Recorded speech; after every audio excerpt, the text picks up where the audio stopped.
selected drivers of economic performance latest year, right? This is OECD, ONS, Scottish Government, Eurostat. International exports were 4th quartile, the lowest.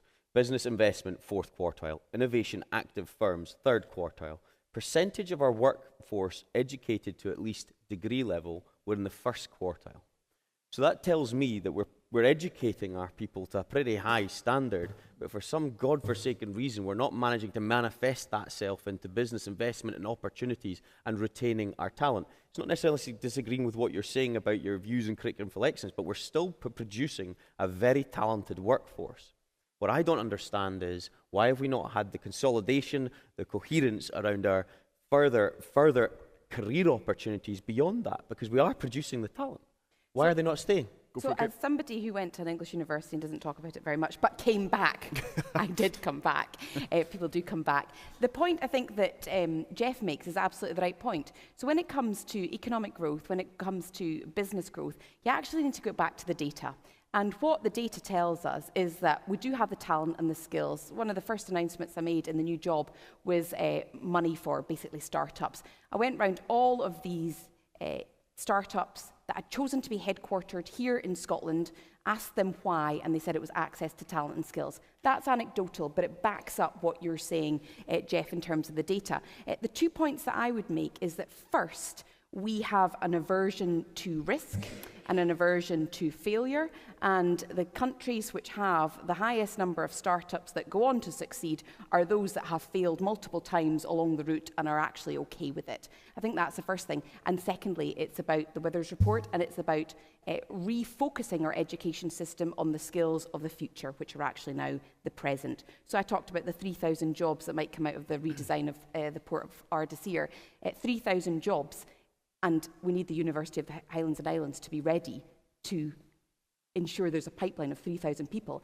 And if we don't, in a country of only 5 million people that has a huge challenge of depopulation, we need to have a much more positive conversation about immigration. And we need to have a skills-based immigration system that allows people and recognises that actually immigration is one of the biggest economic contributors to our success as a country. So what I don't understand about this debate particularly is, let's face facts, right? We're focusing on income tax here, which is a devolved tax. There are one of two parties that are going to be in Butte House, either the Labour Party or the SNP, and who knows, it might be the lady to my right.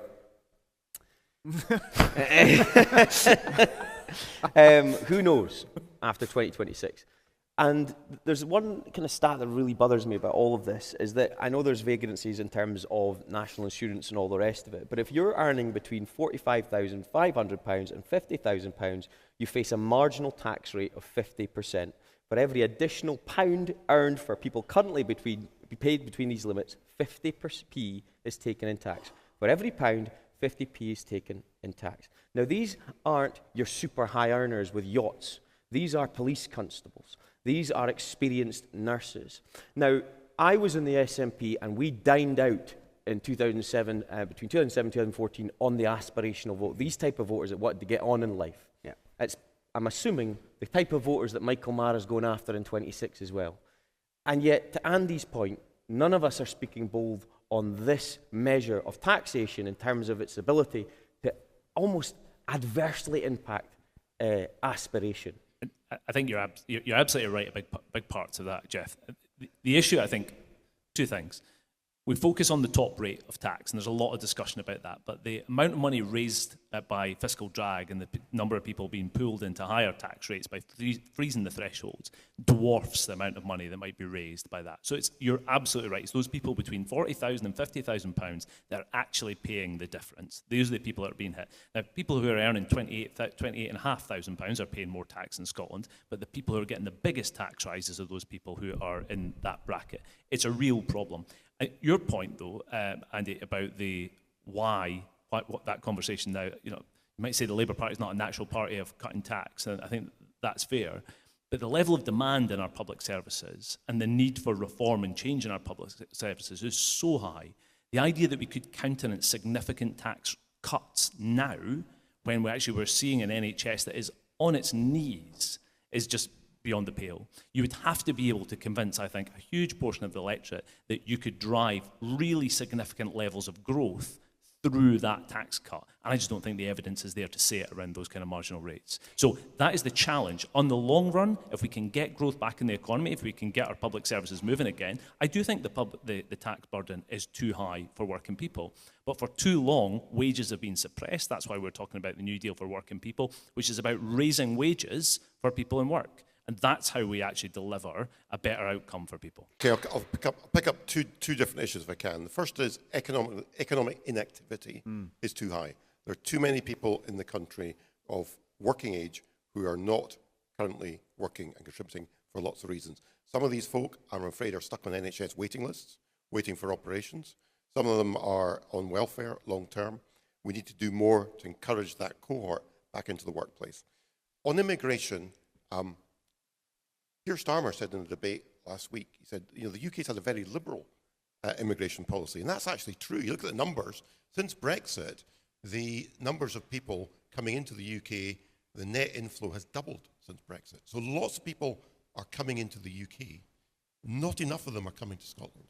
And that's not a problem with the visa system, because they're coming in, they're just not coming to Scotland. We need to think about why we're not attracting enough people who are coming in to come and work in Scotland. That might be a cultural issue, it might be an issue around economic opportunity, it might go back to the tax rates, there might be lots of different factors, but we need to see how we attract more people in. And if whoever wins the election is talking about tightening the visa and immigration system, which I think will happen, I think we need to look in Scotland as to how we make sure we're getting at least our population share of the people coming in.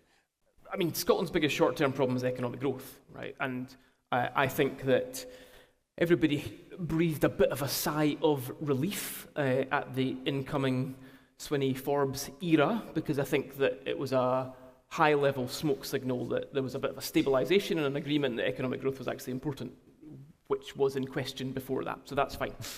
But I think Scotland's biggest long-term problem is actually education, allied to population and demographics, and the fact that our school system is struggling, really, really struggling. You know, you look internationally at how our schools are performing, it's very, very poor.